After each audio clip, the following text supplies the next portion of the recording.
everyone, Raman Kumar Goswami this side and welcome back to the second videos of दिल की बात।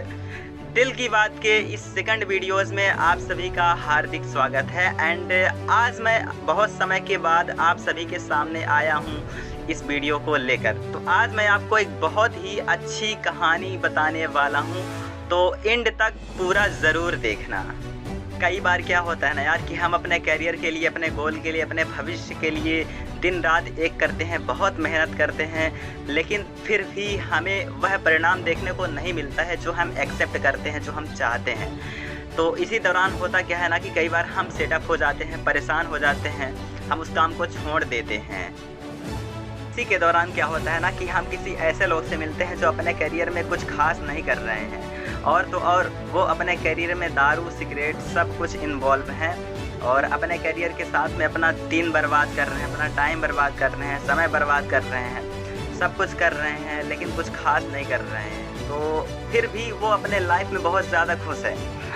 होता क्या है कई बार कि हम ऐसे लोगों से मिलते हैं जो कुछ खास नहीं कर रहे हैं, कुछ बड़ा उखाड़ नहीं रहे हैं, लेकिन फिर भी वो अपने ज़िंदगी में बहुत ज़्यादा खुश होते हैं बिना कुछ करे हुए। और एक तरफ आप हो जो अपनी लाइफ को इतना डेडिकेशन के साथ लगे हुए हो बदलने के लिए, अपनी लाइफ को आप बदलना चाहते हो, आप चेंजेस चाहते हो, लेकिन फिर भी आप खुश नहीं हो।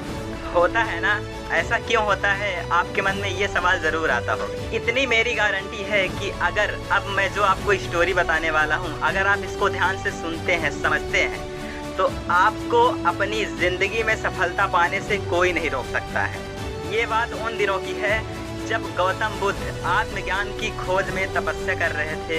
उनके मन में विभिन्न प्रकार से प्रश्न उमड़ रहे थे, उन्हें प्रश्नों का उत्तर चाहिए था, लेकिन अनेक प्रयासों के बाद भी उन्हें सफलता नहीं मिली और पूरे आत्मज्ञान की प्राप्ति के लिए कठोर तपस्या करने लगे। अनेक कष्ट सह के कई स्थानों की यात्राएं की, परंतु जो उन्हें समाधान चाहिए था वो उनको नहीं मिला। एक दिन उनके मन में कुछ निराशा का संचार। वे सोचने लगे, धन, माया, मोह, संसार की समस्त वस्तुओं का त्याग कर दिया, फिर भी मुझे आत्मज्ञान की प्राप्ति नहीं हुई। क्या मुझे कभी आत्मज्ञान मिल पाएगा? क्या मैं सफल रहूँगा? मुझे आगे क्या करना चाहिए? इसी प्रकार के अनेक प्रश्न बुद्ध के मन में उठ रहे थे। तपस्या में सफलता की कोई किरण नहीं दिख रही थी और इधर बुद्ध ने प्रयासों में कोई कमी नहीं छोड़ी थी। वे निराश मन से इन्हीं प्रश्नों पर मंथन कर रहे थे और इसी दौरान उन्हें प्यास लगी। वे अपने आसन से उठे और जल पीने सरोवर में चले गए। वहाँ उन्होंने एक अद्भुत दृश्य देखा कि एक गिलहरी अपने मुंह में कुछ फल लिए सरोवर के किनारे आई। फल उसके मुंह से छूटकर सरोवर में गिर गया। गिलहरी देख रही है फल जो है सरोवर में नीचे जा रहा है। गिलहरी ने पानी में छलांग लगा दी, फल नीचे जा रहा है। उसने अपने शरीर को पानी में भिगोया और कुछ समय के बाद वो बाहर आ गई और अपने बाल में लगे पानी को झाड़ दिया और पुनः सरोवर में कूद गई। उसने यह क्रम जारी रखा। बुद्ध उसे देख रहे थे, लेकिन गिलहरी इस बात से अनजान थी।